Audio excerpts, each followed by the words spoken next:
Hey there, everybody, and welcome to the Enter the Labyrinth podcast. I know it's been a few weeks because we've been too lazy to get a podcast out for you, but I'm Vanable Harka, and I'm here with R&B Wonderland and Bobby McCoo. The proper phrasing for that is we have been deep in the labyrinth preparing for Atlanta. Sorry, I misspoke. Oh yeah, yeah, That's yeah. my fault. I mean, which is kind of true. I mean, we've been doing some testing here and there, and especially with Set 4 Some. 2 for Chicago, and Set 2, I said Set 4 for Chicago. Ugh. Some people have done more than others. I think you've done more testing than me, R&B. So Yeah, I mean, like I've definitely lost my fair share of games to Aaron. That's for certain. yeah, I think we've all done It's, that. it's his It's job. not fair. Why does my team have to be so good? Like I'm like, all right, boys, I've got the sauce. Figured out the deck, and they're like, cool, show us, play against us, and I'm like, dang it, you guys are better. Deck's not good anymore. Like, it's way better when you just win 3 or 4 games randomly on ladder. It's just like you got this high. You're like, I am unbeatable. I'm invincible. And just like, hey, check out this flute. Toot toot toot toot toot toot. You're dead. So, So we've done a ton of testing over the course of the last couple of weeks. So what I know Atlanta's what? It's today's Tuesday. Atlanta is literally 3 days away. 3 days away. By a show of hands, who's locked in on a deck? oh no. Yeah, that's not good. All right. So we've got some waffling that's happening in the lab space. So Wonderland, what are you feeling? What are you waffling between right now? Well, I mean, I wish I could play Amber Steel, but I can't beat Red Blue. And my betters can, but I can't beat Red Purple either. And it's like, if I can't beat Red Purple or Red Blue, I'm not playing the deck. Like, some heathens or teammates tell me to play flutes, but like I'm a lantern. I'll probably play flutes. Like they'll probably convince me last moment to play flutes because I just love playing Amber song or Amber Steel songs, killing characters, a whole new world. Like sign me up, right? I wanted to play Red Blue. I was gun ho on playing Red Blue, and then I played against Red Purple, and I felt like a lot of the games were close, even though it's supposed to be a blowout. Like it felt better than playing Amber Steel into Red Blue, 100%. But it's still, you have to get top 64 out of 2,000 players, right? Like if I'm going 50-50 against one of the best decks, like, but it doesn't feel like I'm skill diffing. It's not like, oh man, I kind of made some mistakes and they had some amazing plays, as much as it was just like, oh, they curved real well and I didn't have it, or like, oh, they had the Ursula on too, on the play, hit my one jump ahead, I can't ramp, and they just slowly dirtled me out. Like certain play patterns occur that you can't get past. I think it's a big difficulty for basically any deck right now is it's got a almost hard counter. There are some that are less hard than others, but I'm in the same sort of boat. I really enjoy Steel Song. I also do not particularly enjoy flutes, but it's what I've had the most success with so far this set. And even though I try to branch out, I tried green purple for a little bit, tried green steel. I've had better success with green steel and green purple. I think it's just reps and play lines and everything, and amber steel just feels so comfortable, and so that's what I keep kind of leaning back towards. Even though that red blue matchup, uh, my teammates will tell you I have gone into chat multiple times after events and just been like, red blue, boogeyman, go away, because it's just terrible. I think every deck has a counter. I know I'm not sure exactly what I'm going to play either. I'm kind of between flutes. I know we considered Jafar briefly. I don't think I'm going to play Jafar. I think I just haven't had time to practice Jafar, so I'm throwing that out the window. But I'm probably between playing Flute Song and Ruby Amethyst.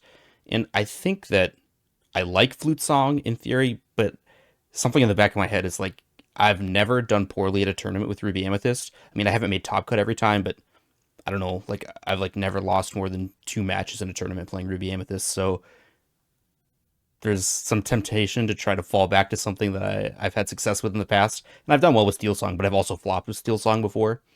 But I do think that the flute versions are going to be the best flute Steel Song choice against a heavy Ruby metagame, which I think, in my opinion, Ruby Amethyst for sure will be the most played deck at the tournament. And then second will either be Green Steel or it will be Red Blue. And I think if the top two decks are both Ruby decks, then if I'm playing Steel Song, I have to play flutes. That's how I feel.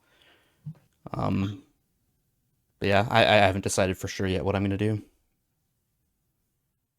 I know what I'm not doing. Here, this is the easier part for me. So like, I know I'm not playing red purple. I tried red purple for one of the set champs, and I was like, oh yeah, this is gonna be great. And then like my first 3 rounds were all mirror matches, and I was like, ah yes, this is why I don't play this deck. Like, and like I was a Teeth believer because I was like, oh, you have to kill the singer in Steel Song. And then like my opponents, instead of playing Teeth, were just playing like tech choices like the Spellbook, like one of Jim Hawkins, and like I just got by all of their tech cards, and I'm like, ah yes, I drew another Teeth in Ambitions, and I was just off it. So like I know for a fact I'm not playing that. I'm not playing red blue purely on principle because I despise that deck. And the reason I despise that deck is because, for obvious reasons, I am a steel enjoyer, and like that's the red blue is the steel killer deck. So what does that leave me with? Green purple, I probably don't have enough reps on it. I am not Artabax. That man is just built different. Probably not playing that. So I'm left with like my choices of steel. I too am a Lantern truther, and again because of red blue, like I can't reasonably play Lantern, and I hate flutes. Like simple as that. Like I don't like it. I don't have any like rationale. Like I just don't enjoy playing flutes as much as I enjoy playing big fatty fats off of lanterns. Like going into that like mid game, just dropping Cindy's left and right. Like that's the style that I like. So everyone would expect me to play blue steel, which I think is incredibly poorly positioned in this current meta.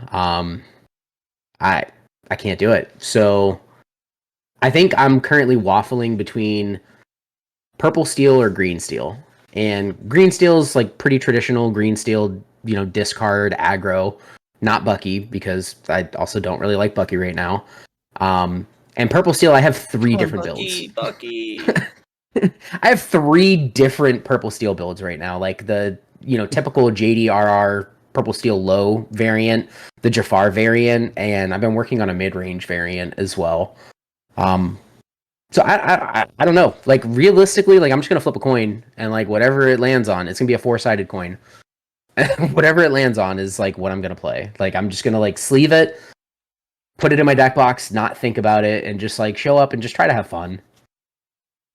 Yeah, I think I just don't. I'm so much more excited for Chicago and future events because of Set 4 that I wish Atlanta was Set 4 and it's not. So I don't.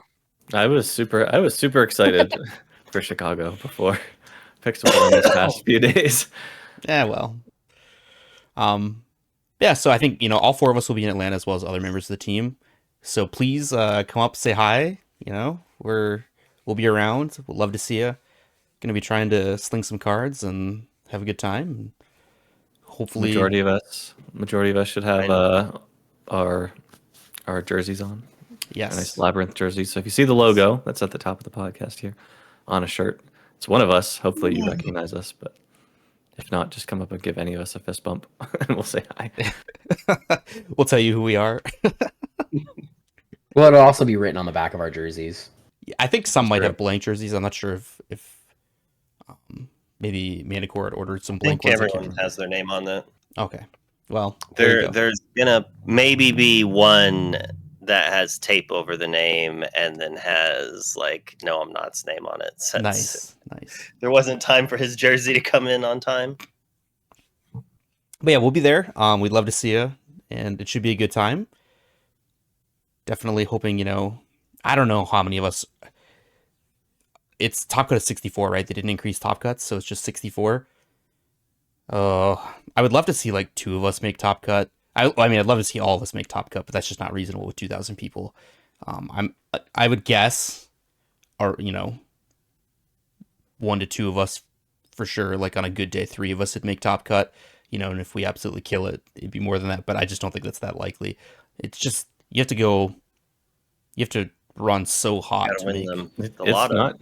It's not just a skill game. Unfortunately, in this size event, in this sort of rock paper scissors meta, it's dodging your matchups game as much as it Yes. is skill. Like you can play every game perfectly, but if you hit some of your bad matchups too frequently, then you're You're gonna cooked at lose. Or that even if point. even if you're drawing, you've only got so many draws before you're gonna bubble out a top cut.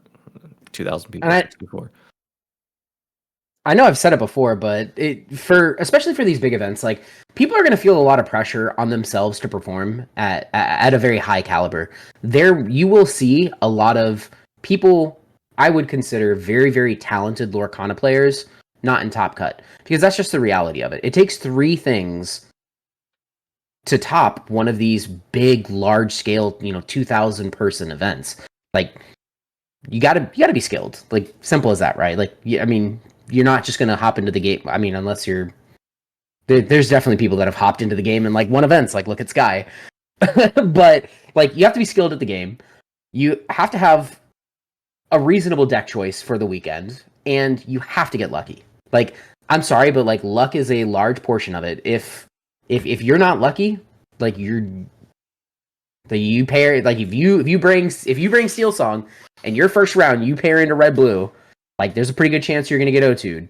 And then like if you have my luck in your O2 bracket, you're gonna pair into the red blue player who got O2'd by green purple round one.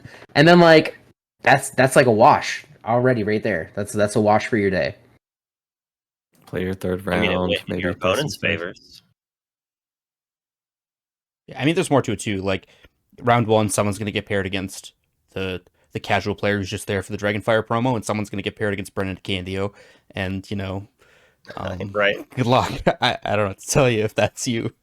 That's just the way it is. So I think that tempering your expectations and just trying to play your best and have a good time, and it's like the biggest Lorcana party ever, and try to see it that way as opposed to like some this is not the be all end all determiner of how good you are at the game or whether or not you deserve to be a competitive player or anything like that. They're going to be amazing players. They're going to be top 50 players in the world who do not make top 100 at this tournament. It's just a fact. I think a lot of that, I think because of the makeup of the format decisions that have been made, we're putting a little bit more stock in variance and luck. Simple as that. I won't Yeah. speak too much on it because I know that it's just beating a dead horse at this point. Yep. Everybody's talked We're about not it, but talking like about best of 2 to best of 3. no, I'm not. I'm just there. saying. I'm just saying the environment that we're going into in Atlanta. Like, if you are unlucky on the day, like, enjoy your Dragonfire. I know the way that I'm looking at this event is more as a community building exercise. Like, I don't know about you guys, but like, I've not met either of you three in person, and like, True. I'm like stoked that I get to like meet my team in person. I'm stoked that I get to meet the community in person. People like Y Breezy, like Dick Burns, TFM Dan. Like there's just so many people in this community that have impacted it in such a positive way that like I can't wait to like see these people and interact with them. Most of the time you just see my face on a screen, but I don't get to see you guys' faces. And for me, like getting to put faces to the names of the people that are, in a Twitch chat or, commenting on threads on Twitter or in, 20 Lore's Discord or in Labyrinth's Discord, like when I can start putting faces to those names, like that means something to me. This is going to be great for me because you all always get to see my face, but in this public event, I'm going to be wearing a mask, and like most of people won't be, so I'll get to see their face and they won't get to see mine. It'll be a nice We'll see your little hair and your role beard. reversal. We'll know who you are. There's no identifying markers that I have at all. Like, Unleash the I don't know, like, man. should I just go like this for the thing? Put some gel in it and just like keep it up. There you go. You should do the like you remember Static X, Wayne Static, how he used to do his hair? Straight up like the Slim Jim guy. Do that. Yeah, there you go.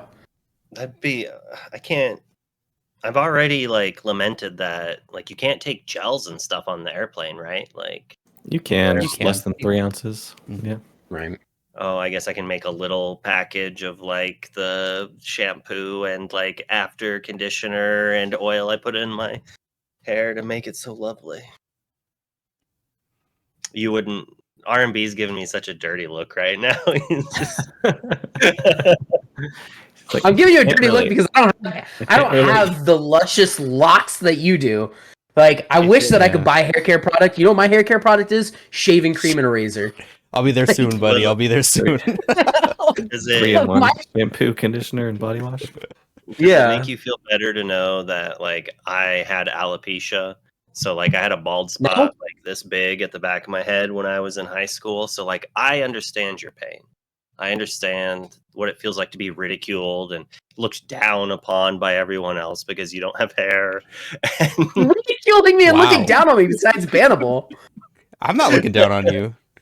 oh, man. I don't Oh, have hair either. That's only for my deck choices. It's my hair is thinning and hairline receding, and the only reason I have any hair right now is because my wife won't let me shave it off. So I'm stuck with it. You want to go the bald route? I would love to go, at least try the bald route. I still have hair. Like I It's could come back liberating. from it if I hate it, but yeah, no, she won't let me go bald. So this is Maybe what I have. Bobby and I could make like a wig for you two. Oh, thanks. That's appreciated.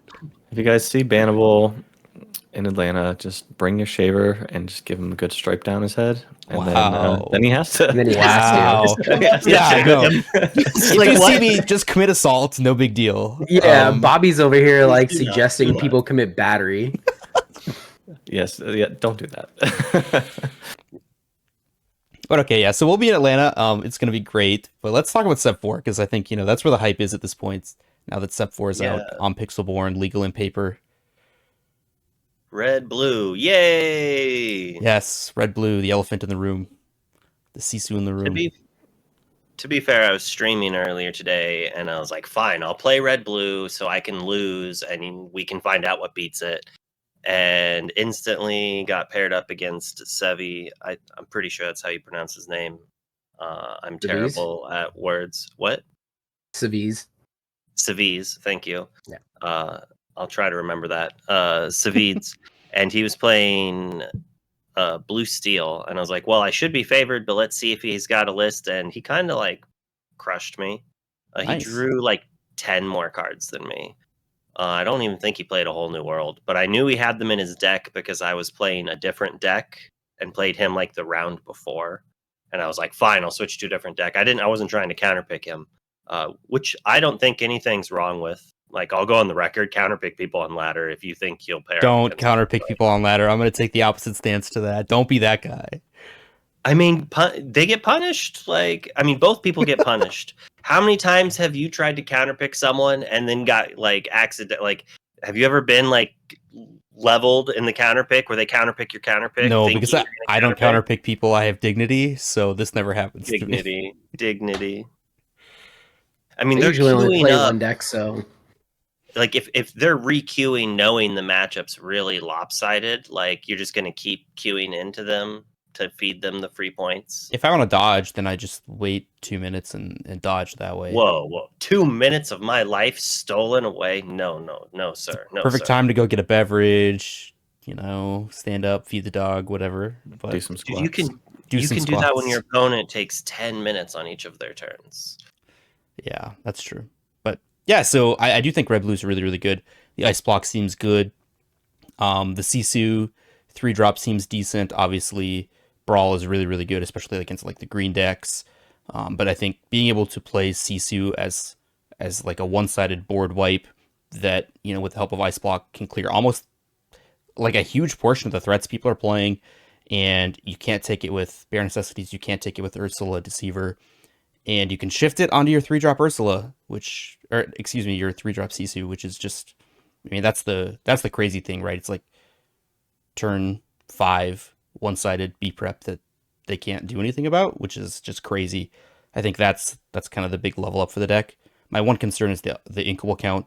I know when you look at a lot of the popular decks, they're playing 22 uninkables, which is just, that's madness. Like I don't. No, There's no that's way the final versions of the deck play that many uninkables. In my opinion, I mean maybe the cards are powerful enough that you just say like, okay, I'm gonna beat everyone if I draw ink, and then the only games I lose are the ones where I don't draw ink. Maybe that's the case, but Well- I don't like it. I've Well, been 8 of those playing. uninkables are ramp. That's like Yeah.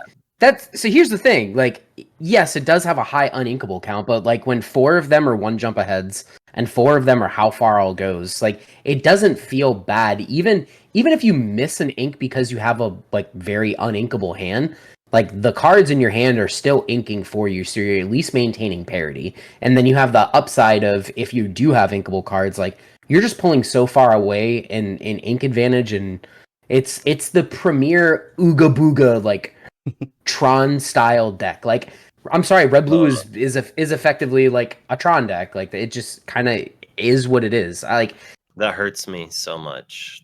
it hurts me too. Like, I You're hated right. Tron. I hated Tron. Like, I It was good the in Popper. person. It's good in Popper.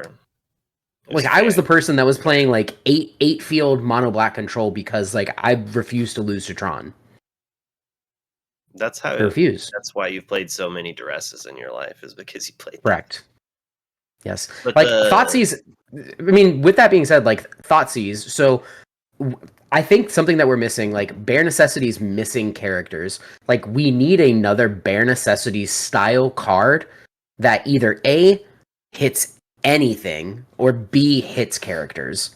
Like I don't know any other way that we can Character reasonably location. allow. I don't know any reasonable way where we can. Well, Bare Necessities hits locations too. I don't know Well, I mean, like, any.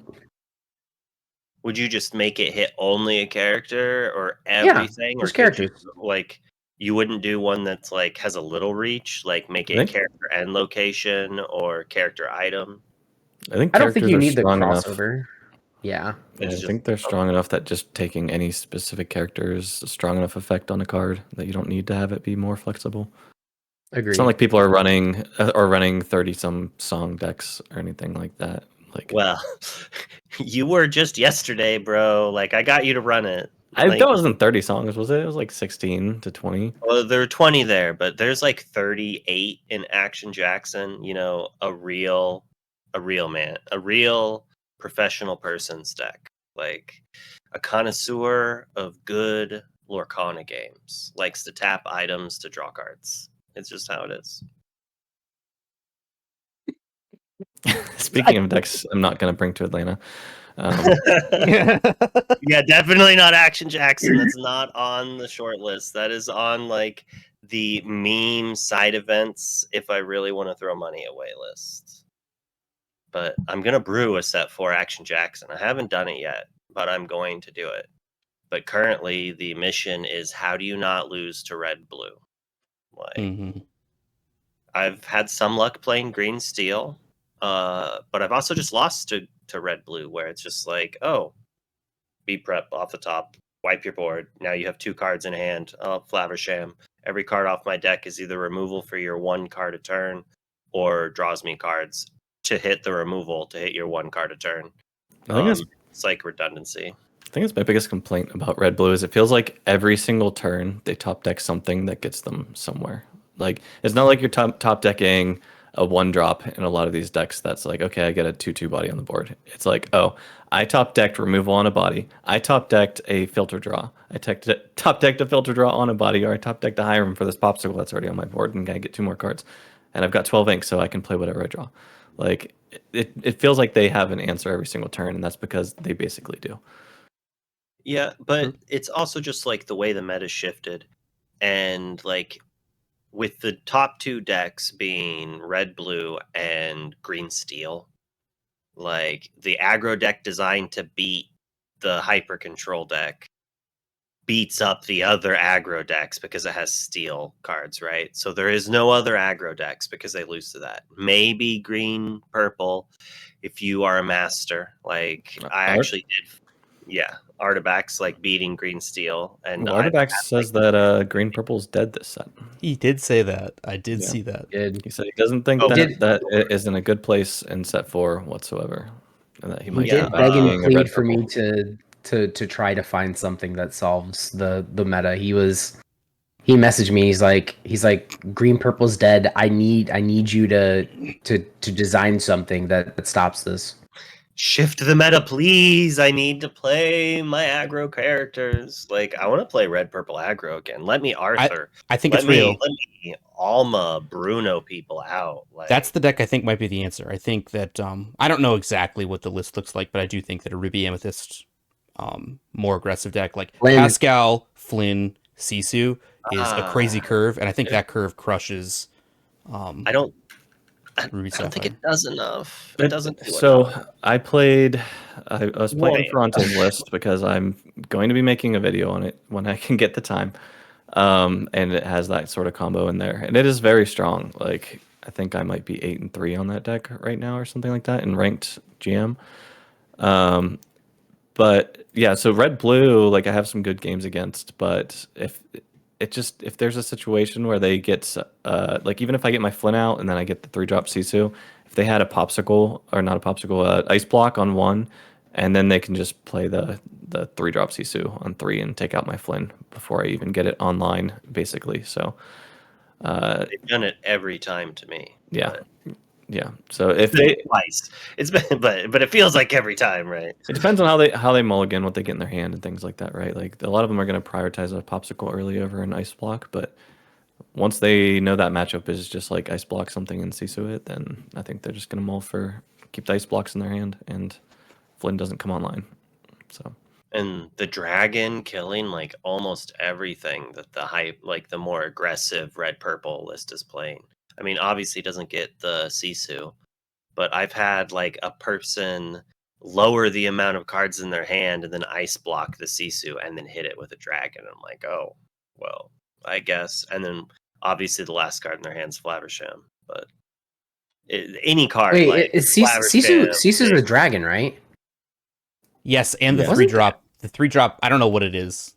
The item. Wasn't there an anti-dragon card? Didn't we Yeah. get an anti-dragon card in like set 2 or set 3? What was it? So there's the three inkable. It costs 2 to activate, and it gives -3 strength to a character for the turn. Or you can banish it and activate it to defeat Chosen Dragon. It's a 3-mana removal. The item or something. It's an item, yeah. It's maybe I don't remember the name. It's some kind of sort of like crossbow, like dragon's crossbow, Yeah, or something like that. But something's crossbow. I know what you're talking about now. Okay. It's maybe a side tech in the red. Oh yeah, for the sideboards we don't have. One of well, like it's like fringe last playable added to the deck. It gives you an extra You said item. playable. Hold on a second here. so I mean they play 8 dragons, 7 dragons, 12, 13. Let's see, they play 3 big. Is the baby one count as a dragon on the card? I believe so. I don't know. She's a. Let me see. They're playing. Not Or sure. maybe They're she's playing not a dragon. 4 when she's a human Maleficents, form. right? I don't know. Or did they cut back on Maleficents? I know they still play her. Most What lists is a have dragon? four. All the deck. Most lists have 4 Maleficent. I played 3. I think 4 is like just unnecessary, but that's just my opinion. If you're playing mirrors all day, then play 4. Double but dragon. Yeah, Sailor's original list was on 4 dragons. I think almost everyone's on 4 dragons, unless you copied from me. If you copied my homework, you're on 3 dragons, but everyone else I think is on 4. The moral of the story is red blue's really good. Don't like it because it's a red blue deck and it makes my steel decks feel bad. So let's talk about the other elephant in the room in Diablo. Yeah. I mean, a lot of people hate that deck too, and I mean I get it, but I'm also playing it. So Bucky, right? Bucky discard comes back for set 4 after it kind of got pushed out of the meta in set 3. Diablo and the 3-cost shift Aladdin that you're never shifting. Just playing it on curve just added that extra bit of consistency for the discard. And it can hold its own against most everything. The red-blue matchup is more competitive. I don't have an exact number Brawl. split that I would give it, but yeah, Brawl does really good against Diablo. But I don't know. I really enjoy that version of Green Steel discard. I know a lot of people just hate discard in general, but it's fun. I don't hate discard, but the mirror matches don't feel skilled in any way, shape, or form. It feels like, cool, by turn 4, we both have no cards in hand, a Bucky in play, like maybe one of us has a Diablo and like one other thing, and then it's just whoever top decks better. Like if I top deck Sudden Chill and like you don't have any cards in hand, and then you top deck Beast or like Robin Hood or something like that, like you just lose on the spot. Like that's that can that definitely is happen. Unanswered Ursula. Like one person goes first and has the Ursula. Oh, well, congratulations. I don't know. no answer for the Ursula. Cool, you lose. I mean, like the Ursula, half the time the songs get ripped out of the hand before you can even cast them. Like I favor Robin Hood more in that matchup. Maybe I'm weird for that, but I think Robin Hood into the Green Steel Mirror is so strong. It like is. They just literally can't turn anything sideways. Although I have been favoring Pegasus a lot more frequently as well. If I think that they're on Diablo and Green, just because shifting and running into their Diablos pretty nice. yeah. We've done that I a few made my times. mind up today on my stream because I had a starting hand where I had both the Pegasus line and the Robin Hood line, and I was like, "Well, I'm going to keep Robin Hood. It's better in the mirror. It's got a big butt." Da da da. And like a turn later, I'm instantly like, "Wait a second! I wanted Pegasus because it kills Diablo." Like, After they draw and a that's card. actually relevant. Like, yeah, after they draw a And card. made you discard a card. Like Maybe. But like that's better than having no answer to it. It's better than like keeping a song in my hand and having them Ursula 2 it out. So now I'm a card down. They know I don't have removal for the Diablo, and Diablo comes down. And so that's Did you one guys- way to lose in the mirror. The other way to lose in the mirror is like as you were talking, like just you get to the both players have Bucky, you run out of cards, you like literally each have the same identical 3 characters in play and no cards in hand. And you draw like Robin Hood 1 and your opponent draws Beast. And then you draw Strength when you have one character or everything's like Ward and they draw Swords and it's like, oh, I lose. Like I mean that does happen, but those first like 4 turns I think are actually pretty skill intensive, like because you can set yourself up to get into that like You're playing a 1-drop on 1, Bucky on 2, and a Floodborn on 3. What skill is there? knowing like, how to mulligan, knowing what you need to mull for. You're mulling for a should 1-drop be. Bucky and a Floodborn on 3. No, I don't think That- you're that- always doing that- that. Like This is more linear than set 2 red purple. This deck is far more linear I than think set 2 2-drop Ursula is more important in the mirror in my mind than Bucky sometimes. It can be for sure. Especially if Do you like keep Swords songs in your opener? I'm mulligan away. Every No, song but you that I have. mulligan cards, so you draw. But you have so many that off. you're likely to have one anyway. That's the thing. Like if your opponent It's plays an not Ursula on really, 3, like and you they were don't like have 14. like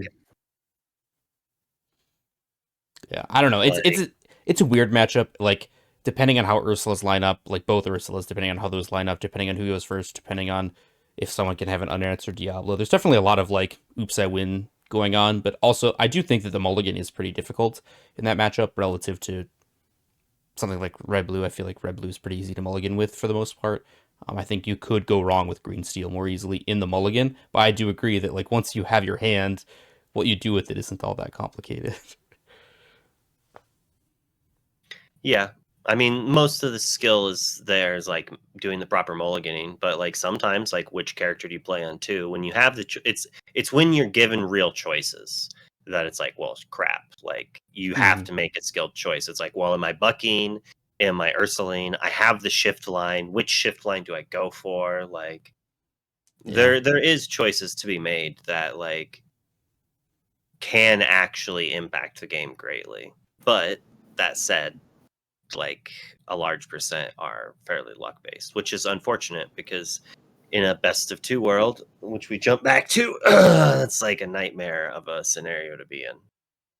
I think the card in that deck that has stood out for me more than I think other people give it credit for is the 3-drop Aladdin against red blue specifically.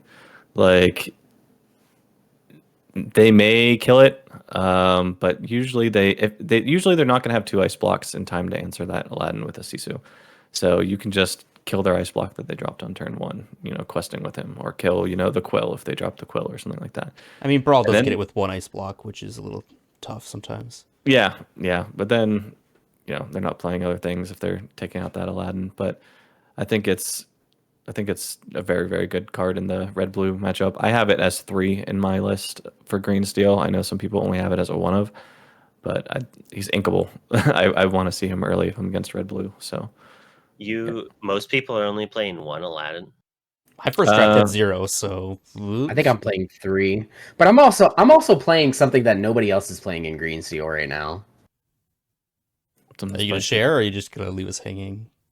I wanted to leave you hanging for a second. I'm playing 4-drop Flynn.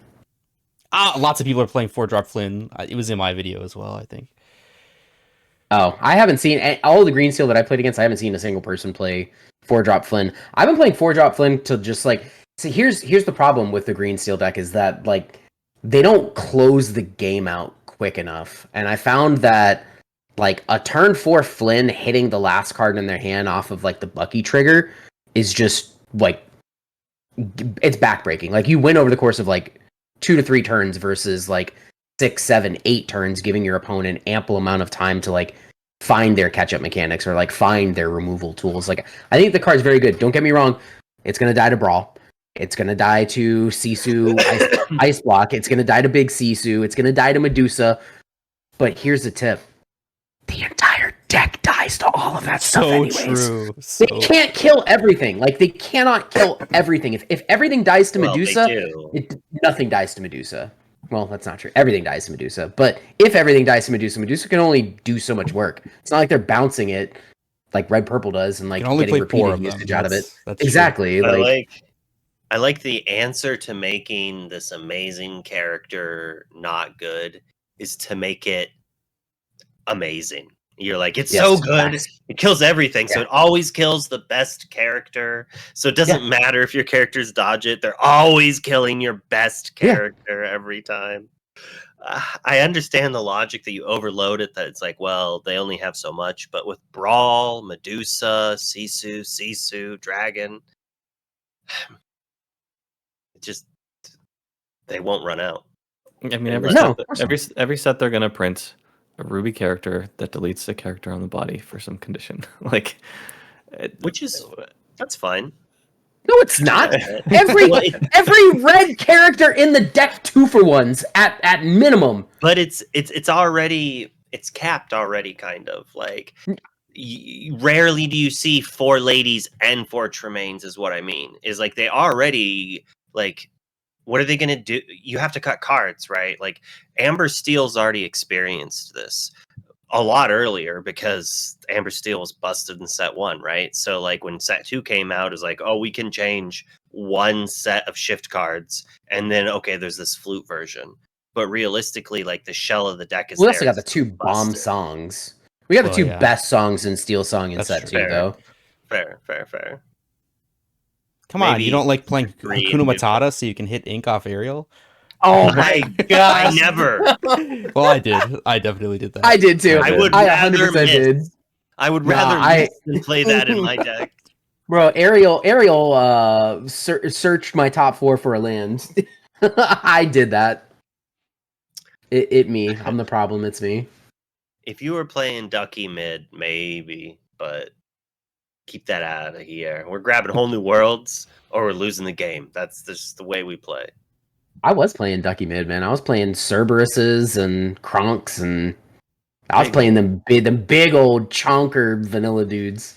And Jeebus was playing those in, I think, Cerberuses and Blue Steel very recently. So he was playing them mid to end of set 3. Yeah, that's crazy to me. In Blue Steel, I like Cerberus in that deck, especially if you're planning on a lot of Ruby, because they Maui your 5-drop singer. Guess what? Your Maui dies. It's not a 2-for-1. It's one of the few times when Maui's not a 2-for-1. But I mean, he's a vanilla quest for 1, so maybe they can power creep Cerberus in the next set, and I won't be mad. Give him 1 more lore. Yeah, I don't think anybody's gonna complain. So we've talked about the 2 big bads of the format. Mm-hmm. we've got four brilliant minds here. So like I want to hear from you guys about what have you been brewing that isn't red blue or green steel. Like I want to hear the spice. Give me the sauce. Bannable, what have you been Boo. Well, I Boo. I have two Ruby Amethyst lists that have done really well for me. Both. So like the lower to the ground you go, I think the better you get against red blue. So and also I think you get better in the mirror if you go lower to the ground. The question is just like, how much do you want to lose to Steel Song and Green Steel? I don't know, but I do think that there's some potential for sure in Sisu. But I think Flynn, like when Flynn activates, it's so good, and especially on the play. Like there are draws on the play where it's almost impossible to stop if you have the Sisu turn 3 Flynn Rider Sisu curve. Like red blue, what are they gonna do? Like it has 5 power. It just triggers every time, and they can't really take a turn off to answer it. And if they do, Sisu still quests for 2. So I think that there's some potential there. I do think like there are some cards I see some potential in, but I haven't had time to work out a list for or see if they work. But I think like the 2-drop Ana in blue, the 1/4 that quests for 2. I feel like no one's doing anything with that, but that card seems pretty good to me. And I don't know what you got a list, Bobby? I was just brewing with our earlier today. Like I literally played 3 games and posted that screenshot, memeing in our chat of best deck and format because I won all 3 of them with this random pile I threw together on the first pass of Blue Steel Heroes. But yeah, I think that the Blue Steel Hero is one of the starter decks, but I think there is some room for exploration there. I don't know that it's going to be a tier 1 deck, considering that there's nothing obscenely broken printed into those colors. But who knows? You might be able to sneak some surprise wins in with some brew at Chicago or something like that if everybody's on the same 2 things. Yeah, maybe not now, but I do think like 1/4 quest for 2. That's something to keep an eye on in future sets. Like I don't know if the support is there to have heroes now, but that's definitely real potential. I did a search in Dreamborn on the keyword hero. Yeah, half the cards are heroes. Yeah, There's a lot of heroes. Hero is just slapped onto so many. Like Lilo. How's Lilo a hero? Who cares? She's a hero. She saved Stitch. She brought him into her family, showed him love. Like she's the hero of the story. Well, they didn't give her princess. They had to give her something. Like most of the Disney movies are just about a hero facing dangers and going on adventures. So it kind of makes sense that like everything's a hero. It's kind of like when Wizards first like put human on like all like retroactively added human to the types. It's just like, oh wow, that's a lot of them. And all of a sudden that typo matters, and it's like, oh, hero is on, as you're saying, it's on like everything. Like this is neat. Like you can kind of build a hero deck in each archetype. So if they gave us a little bit of splatters of hero matters here and there a little bit, and like you can kind of pair it up any way you want. It's kind of nice. Favorite hero that fits into everything is Robin Hood. Yeah, Robin Hood's good. What a card. I never would have guessed it. When I saw it spoiled, I was like, a shift 3, 6-drop, 5-drop, trash. Queen shifts for 2. I put it in S tier on my tier list, and it's the I one did card too. it's the one card I got the most comments. Like, there's no way that card's S tier. I'm like, I don't know, man. It's a 3/6 on turn 3. It draws a card. It gives you lore while it kills things. Seems good to me. That card, you like read that card from the top of it, and you like get halfway down the page, and like you're still reading, and it's got like more ability, bro. It's still gaining That lore. is a Yu-Gi-Oh card. That is a Yu-Gi-Oh card. It really is. It would still see card that- play if it did not draw a card when it was banished in the challenge. Oh, 100%. It'd be a lot worse, but it would see play. But the reason why it would still see play is because you can quest with it. You can also remove something on their board, and you get the same value as you would have questing with it, which is like an insane ability. It sings Whole New World for 3 ink. Yep. Off of a Everything. 1-drop. Does all the things. Automatically 4.0. Like, I assume that's what I rated at. I might have given it a 4.5. It's a good character. It's going to be a mainstay for a few sets, but like realistically, it could easily be outclassed by a similar card with the same costs, but like maybe a 5/5 or a 4/5. Like, depending on how the meta goes, what's the toughness that needs to be killed? Like, these are things that could occur. It's still good. I'm not saying sell your Robin Hoods. Like, I'm not selling mine. I'm going to be using it. The card is solid.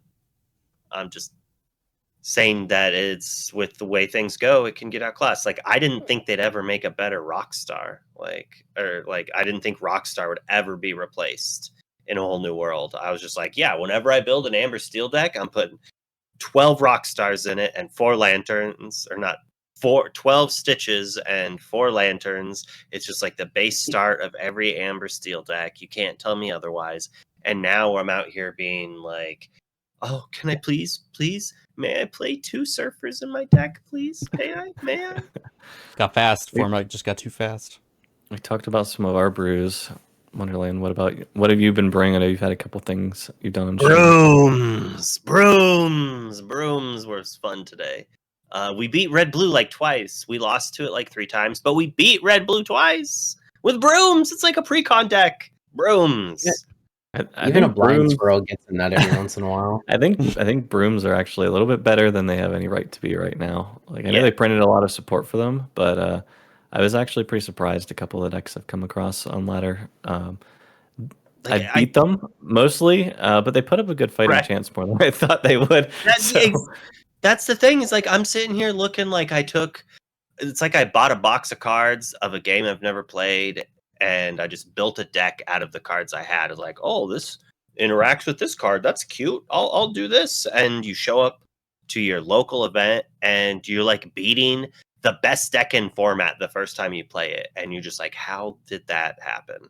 I mean, I can tell you how it happens. It's Yen Sid. The brooms are bad, and they're always bad. Gross. And then you draw Yen Sid, and suddenly your brooms feel like real cards because Yen Sid is so absurd. No, you know what makes the deck? The Sorcerer's Tower. Nobody expects the extra 4 lore quests that turn when you've got 4 brooms on board, and they're like, these aren't a threat, and then you throw down a Sorcerer's Tower, add an extra 4 lore for that turn, and then they're like, oh no, what do I do here? I have to clear the board, or I have to clear the location. Like, well, the location really catches people off guard. Yeah, like it was 1-drop broom into Yin Sid, into a broom, and then the nut is having like the 2-drop broom and another 1-drop broom, and then the next turn playing castle and questing for like 10 lore, and like Red Blue is just like, oh, you didn't have Sisu for Yin? Oh, you lose? How did that happen? Like, oh, castle, nice B prep, like nice dragon, like, and then you feel all big and powerful, and you're like, I just broke the format, like, stupid dragons, $50, I don't care. And then you play another game, and they like ice block CC you on curve, and you're at like 8 lore by turn 7, and they're playing dragons every turn. Yeah, or you just like draw the wrong half of your deck, and now you're like, oh, this 1/2 for 1 and this 2/3 for 2 are pretty bad cards, actually. When you look at your 6 cost 2/6 resist 1 broom that quests for 2, and your opponent is on turn 5 playing an 8 cost dragon that exiles every character in your deck. Yeah. How about you, RMB? Any fun stuff you're cooking up? Yeah.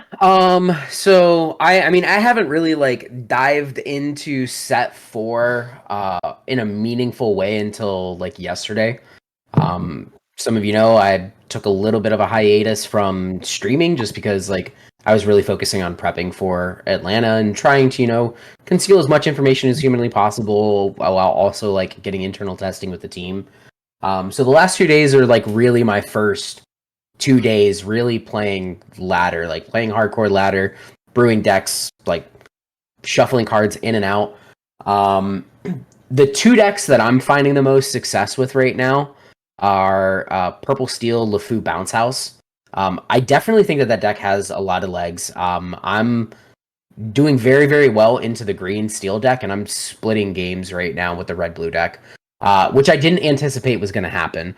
But like kind of similar to set 3 meta, where like the purple steel low deck can sometimes just get under red blue, and just get to a point where they can pressure with goat bounce in the later stage of the game, like in the mid to late game, before red blue can really get a foothold in like meaningful lore gain.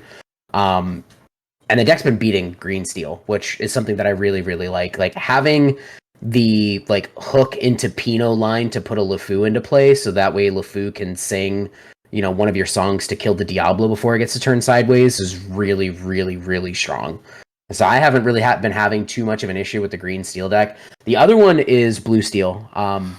Obviously, like I've been working on blue steel. I'm on like my third or fourth different build of blue steel, and I don't know if any of them are correct, but the version that I'm on right now that I played today, I played to a 7-3 record. Yeah, 7-3 record, and brother, it felt pretty damn good because of one card and one card alone. And I think it's a super slept on card. I know Saviz put one in his deck today. Maurice's Workshop. Oh my god, that card was disgusting today. Like, I didn't play wheel. No wheel. I don't think the deck needs wheel anymore. Like, I don't want to refresh my red blue opponent with 7 new cards anymore. Maurice's Workshop was an absolute powerhouse. I didn't have a dependency on wheel. I didn't have a dependency on Flaversham. Like, there was a situation where like I inked Flaversham and just played like 3 items and drew 6 cards. I saw somebody on Ladder the other day that was brewing something similar, except for I think they went a little bit too hard into it. They were running like the 1-drop flowers and stuff, and Bell's houses and Maurice's. They literally had like 12 items on board that they put like the majority of them out there on one turn, and then found some Bell's houses and put them out. Then they were just playing all their items for free. Luckily, I was already at like a ton of lore, and they couldn't finish off the game. But it could have been scary if they would have gotten that combo off and found a Tamatoa or something like that. But So do they just try to put Tamatoa into play, and then because they have like quad Bell House, they can pay like 3-5 to play a dime and win? Like, it still seems like you need a lot of ink. I mean, those items are there for like forever, and they're running a ton of just 1-drop items. And you have Maurice out that discounts items by 1, and then you've got 2 Bell's houses. Maurice The as actual well. Maurice, like the actual 6-drop Maurice. Yeah, because you draw a card every time you play an item. So they Isn't he 2-7? Doesn't he just like he's die like, to like? he's a 1/6. He's a 1/6, but you put him on the board, and then you put him on the Bell's house, and then you're playing free items every single turn, and you draw a card for every single item you play. So you're just No, he's a 2-7. He's not a 1. He's a 2. Yeah, he's a 2-7. Oh, so much thinking, better. Yeah, I was Only dies to thinking, everything when they have an ice block to play. It's a brawl. But yeah, He no, is like- Maurice, you draw a card for every item you play. So when you play your cantrip items, you're drawing 2 cards, and then you're playing those cantrip items for free. And so he just went through like half of his deck and had like 12 items, 12 items out, and just didn't use like any ink. But he didn't find what he needed to do anything to finish off the game. It was interesting. Okay, I see what happened Yeah, here. he had 12 items he played, but he didn't win the game because like his opponent was like doing meaningful stuff. Hey, if he tunes that deck, he could be onto something. That's all I'm saying.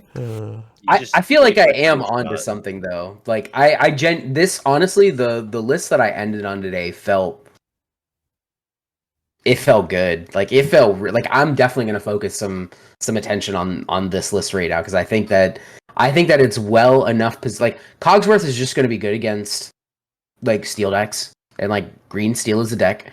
And I think that the amount of draw that it has, you can put them to a point in the game where they're on low resource and you just like run away with card advantage.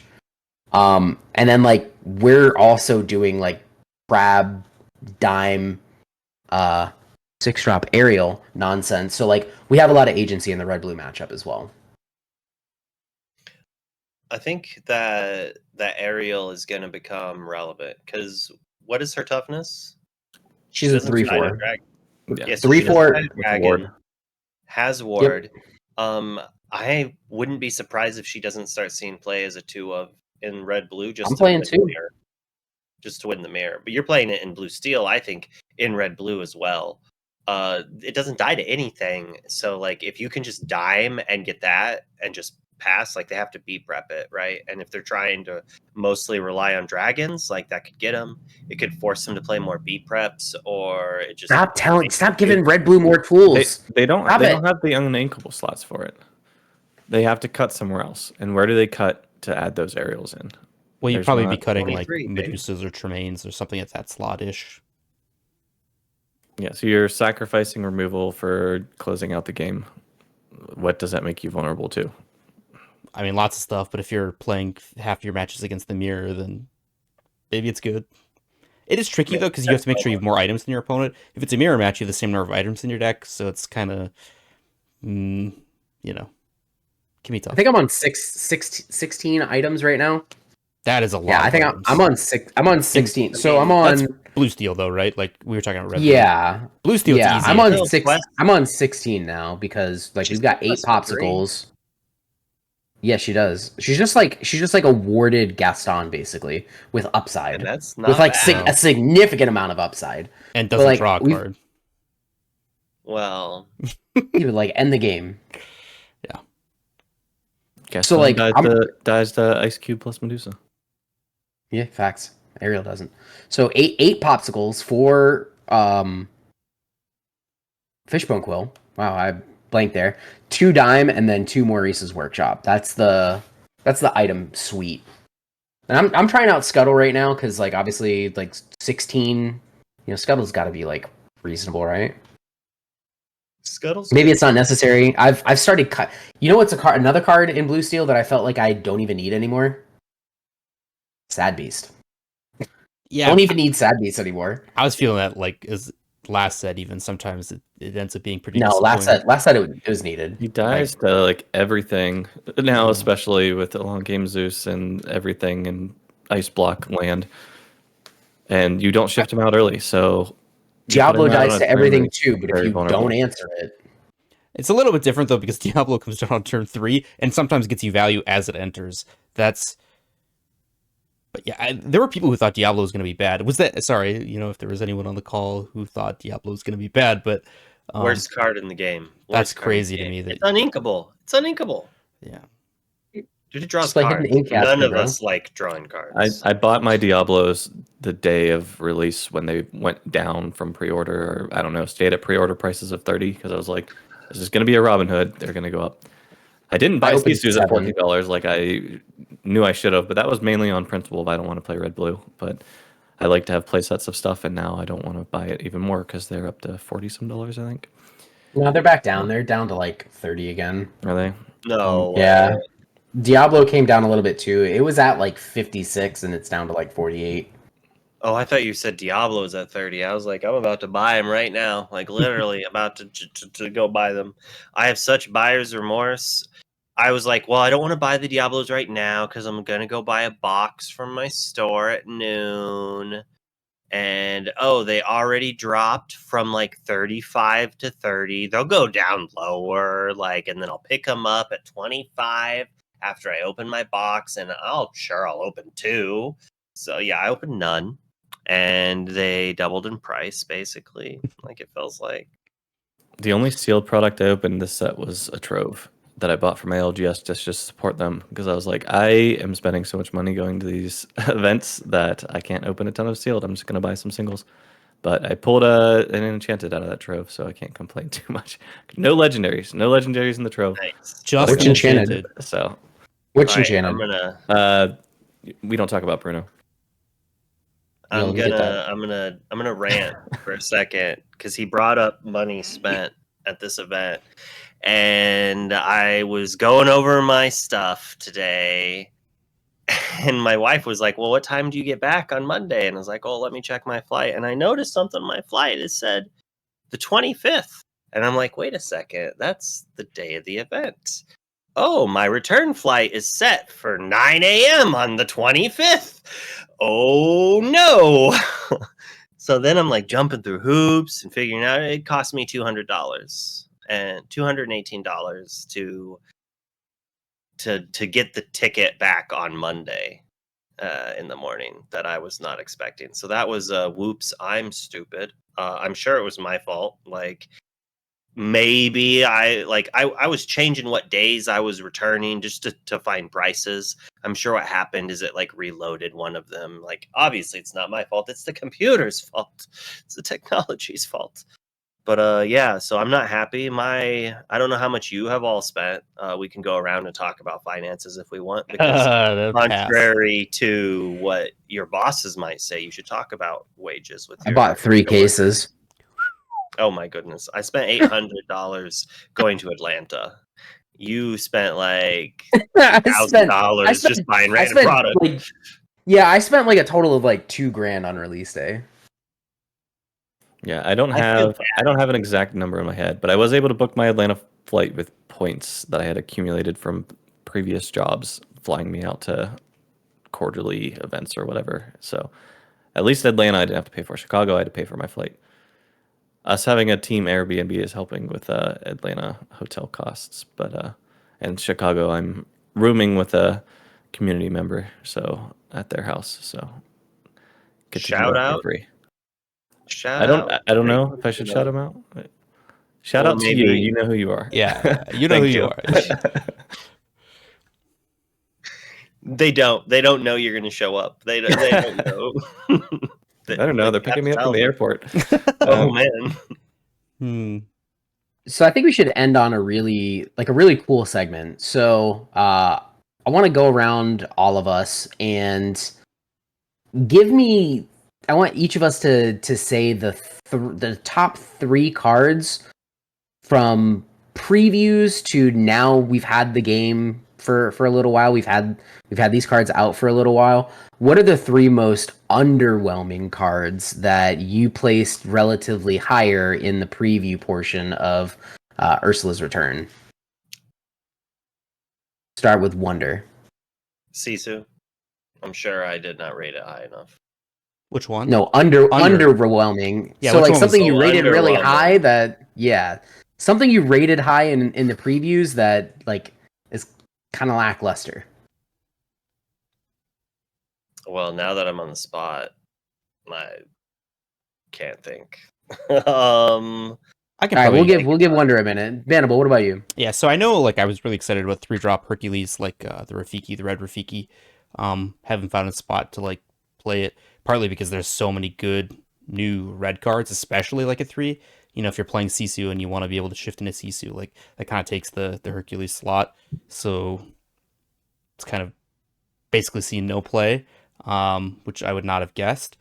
I have tried Mulan. Mulan has been unimpressive. The shift to Legendary Mulan. I do still think Mulan's going to be a good card, but it's definitely not been S tier quality, I guess. Now, that could change. That seems like it's the sort of card that has the potential to be that, but so far it has not been. Otherwise, I'm not really sure about a third. I'm trying to look through the list right now, but those 2 for sure come to mind as ones that I was expecting to be better than they have been thus far. I guess a little bit the Draw 5 sing together song. I kind of expected a little bit to see it more, and I didn't expect it necessarily to be like busted and like the best thing you could be doing, but like I think I've only seen one person play it in like 50, 60 games. And I expected to see a little more Jafar action. I think I've seen like 2 green purple Jafar decks that play it. I would say Bruno, even though I love the idea of the deck. I think it's too slow to be able to consistently do things. Super Goof, he's finding niche in some of the red lists, but I don't think that he's had the impact that people thought that he was going to have whatsoever. Underwhelming, third one. I think one that has been underwhelming that people have not given enough brew time is the Shift Ursula. I still think that she's got some well, she doesn't have legs, she has tentacles, but I think she's got some pretty powerful abilities on her card that I think are underexplored, and maybe they just don't make sense in this meta. But questing and tapping something down and then preventing singing, like that's a lot of stuff on the card. We talked about Robin Hood having a lot of good stuff on the card. That Shift Ursula has a lot of good stuff on the card. Oh. Just maybe it's not her time. I thought Hades would maybe see some play. The green one? I was hoping for something good. We but already had Green Hades and no one played it. Why'd you think this new one would be good? It costs ink to use that, and it's attached to a 0/1. It's at least a 3/3. Like, there were some okay-ish lines. But alas, it was a little too Magic Christmassy land. I think for me, some of the cards that like I had placed pretty highly in like the preview season that have been incredibly underwhelming. Number one's the Steel Aerial 6-drop. I thought that card was gonna be busted. Like I thought it was gonna be bonkers. And then like they like revealed Ice Block on like release weekend. And yeah, like I don't know, like that card just doesn't feel like it does enough, and then its ability costs like a ridiculous amount of ink, and also like you have to play a song to be able to like I don't know. That card's been pretty underwhelming. The Super Goof, like I thought Super Goof was gonna be backbreaking, like this uninteractive lore game, but like it turns out it's just like a Chief Bogo with Rush that's like inkable. Like it, for me, the 4-drop slot, that 2/4 stat line is just so unimpressive. It is so underwhelmingly unimpressive. And then, like, lastly, I'm gonna lump these into two categories. The sing together songs have just all been unimpressive. And I called that. I would like everyone to know that I was like, yeah, none of these. You did. Disagree. You definitely did. I think And the 7-drop Amber one is good. It's okay, yeah. It's I think like that okay. one is by far okay. the best one. The other is the ones have best. all like I mean I mentioned it with the draw 5. They've mostly been subpar, but I like that one. Like it's the closest. It's okay. I don't think that one actually belongs in like a song deck. Like because you're burying all your songs, and I've whiffed on that song with one character before in a song heavy deck. Like it was a bunch of songs and one character, and I was like, well, this was the most expensive BR guest I've ever played. And then the locations, like as a whole, like the locations in this set have just been like, I'm a huge advocate for the 3-drop Steel John Silver. Like I want that card to be good so bad. I want to play a deck with that card in it so bad. I wanted Pirate Help this set so bad. I just wanted to play Jolly's Rogering, and like the card will be good at some point. At some point or another, that card will be good, but it's just not right now. So locations are like rough to deal with, right? Like we kind of talked about this way back when they were first announced. Like, so locations are either going to be super good or worthless.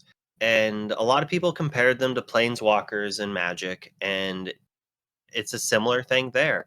Planeswalkers that can protect themselves see play. How do you make a location protect itself? You can't really, right? So you have to make it not die to the most played characters. And so then we just see the fact that like if it has 7 or plus health, it doesn't die to a single Maui hit. So then like that sees play. If it has a busted ability, like drawing 2 to 5 cards, like Castle should have only ever drawn you 1 card. It should literally just say, if you have a character exerted here, you draw a card. Similar to what Ursula's Garden does.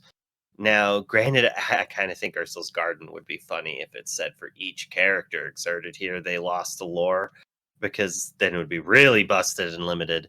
But like that's how Castle should have been worded. Like the fact that it just it snowballs out of control if you leave it not answered for a turn or two. And I personally don't like that gameplay. I like the ability to maybe come back from behind, which is why at first I like Flaversham. But when you mix super powerful cards with it, it's a little oppressive. I think RMB and I both said the same thing on our streams while we were not watching each other the other day, which was like, Flowersham should not be a 1/6. No, It is God, crazy. why It's is- a crazy stat line. It's wild. Bro, why is that card of 6 willpower? Why? I think I said it should be a 1/4, and then somebody in my chat was like, someone Yeah. just said RMB said 1/3 or something like that. Yeah, One It'd one. still be been a good 1/3. too. Like that's not even a bad card. It's yeah, just like you would now you can still kill play it. It would still be played in every deck it's played in. It should be a 2/2 or a 1/1. I mean, as a That card 1/1, shouldn't you would Let- still let's- play it let's- as a 1/1. That's the crazy thing. We're trying to rationalize the fact that the card shouldn't exist. Yeah, I mean, it is just like 4 ink draw 4, basically. Yeah. I was counting on stream the other day because I could not handle this Flaversham, and it got 10 cards for this red-blue player. Like, I was like, I can't get rid of it. I'm playing green steel, and I haven't drawn any removal spells that deal with this. Like, I can't untap. I can't unexert or whatever. I can't start my turn with a character in play. They literally kill every character Yep. I play. yep. So they just How- kept playing how do items I- and drawing cards, and that one Hiram got him 10 cards. It was just ridiculous. There's another card we talked about before we started recording that no one mentioned, but the 3-drop green Hey Hey. I know some people definitely thought that would see play, and it has kind of been underwhelming so far. So sad. Just like Knight of the White Orchid. Knight of the White Orchid was great. That card was insane in Lore 1 block. I mean, if you play mono white decks, you might think that Knight of the White Orchid is good. Bro, People- Kithkin was a real deck. Kithkins, yeah. I don't Yeah. know. I don't remember playing Knight in there, but I probably would have. I was too busy leveling my Figure of Destinies up. Yeah, same. So we were talking about locations. There's one location I've seen some people bubbling around. That's Hidden Cove. It's a 1-drop location, inkable. Costs 1 to move there, 6 willpower. And characters there get +1 strength and +1 willpower.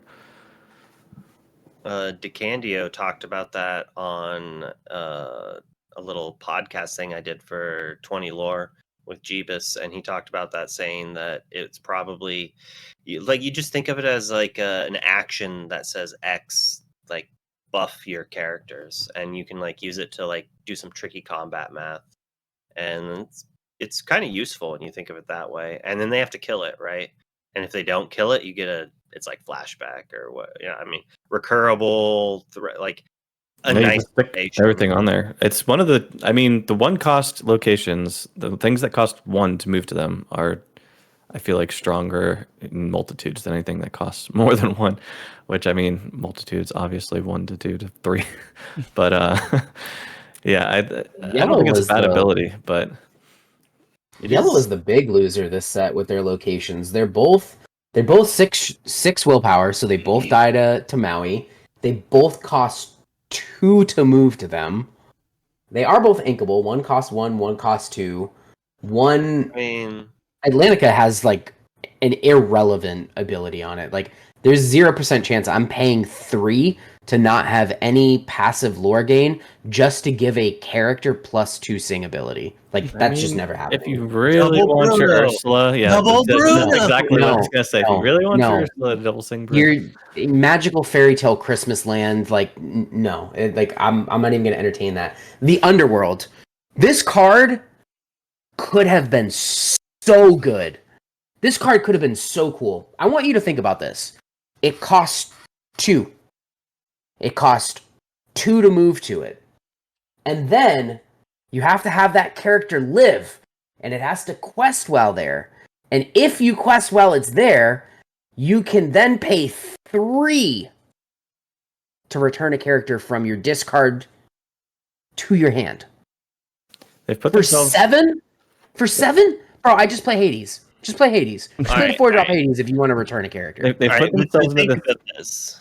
the think situation where about- like Go for it. Go for it, Bobby. Go for it. they put themselves into this situation where they have all these random little spells that cheat characters to locations, right? And so it's like we have to make these valuable somehow. So then they make everything cost more to actually move it there and get the decent ability.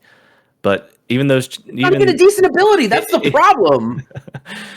Other cards. Think of other ones that cost more that never see play. You Like just some of the play green ones. Perdita. But yeah, super expensive to get any value off of the underworld. What were you gonna say, Wonder? So yeah, it takes so much ink to do that. But think of how much you would absolutely hate that card when your opponent is bouncing 1 to 2 characters back to their hand, using Fishbone Quill, replaying Medusa or something like that. I mean, obviously that's 3 different colors, but like the point's there is like, how broken would that be if your control opponent was just like looping a dragon style of card every turn?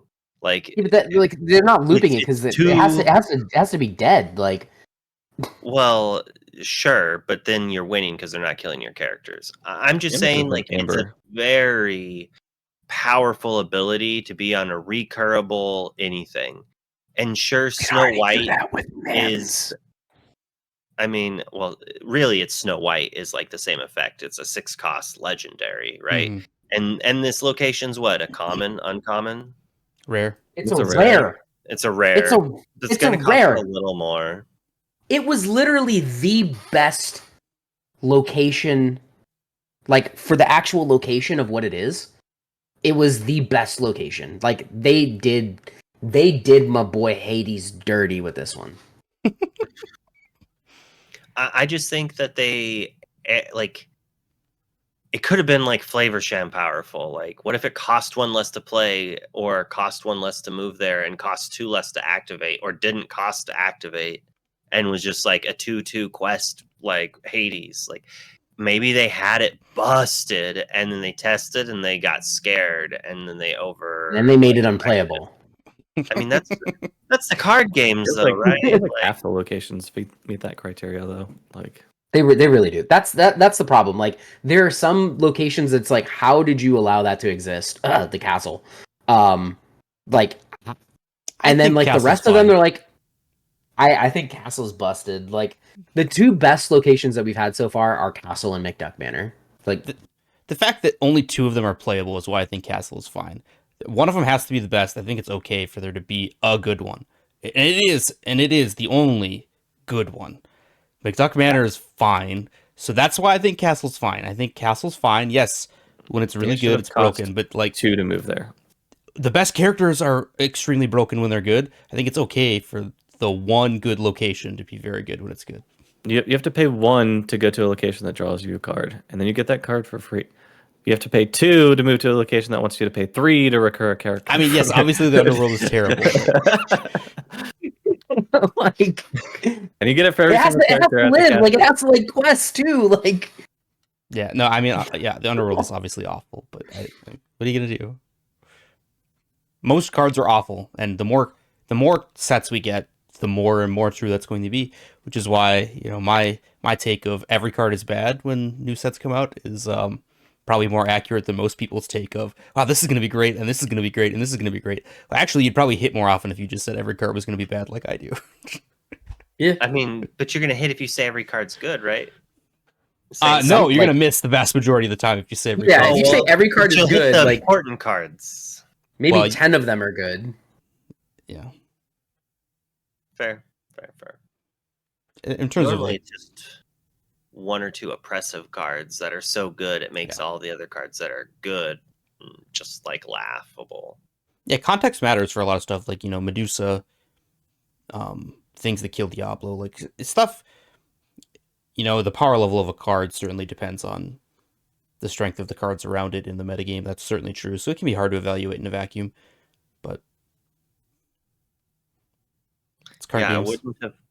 I wouldn't have put like a 3-drop that gives all my characters +1 attack as a counter to red blue deck in my bingo card. But, Yeah.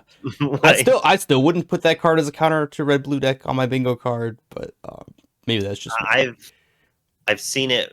I've gotten wrecked by it because it's like shut off some things. Like my Sisu only killed 2 things instead of 5. I still probably won, but it was scary for a turn or 2 before I drew 5 cards. But Yes, and that's Ling, right? Is that the card? I think so, yeah. And then Lumiere is similar in Lumiere, yeah. Yeah, I I'm like not sold on those. I co-op. think you'd be better off just like playing a good card instead of trying to like make their cards worse. I'd like the Lumiere because not only does he slightly make the removal characters worse, but if you're playing Ruby, you're probably playing Flynn, and then that makes your Flynn have a higher chance of turning on as well. And so I like it in that regard. Yeah, I think it helps a little there, but We talked about that location being a combat trick. Lumiere can be used as a combat trick as well. Like for sure. if they don't think about the fact that you could have Lumiere in your hand and they just quest thinking you can't kill everything, and then here's Lumiere, and you're making unfavorable combats. It's pretty good. But yeah, Have fun editing that out. I'll get it. We'll be okay.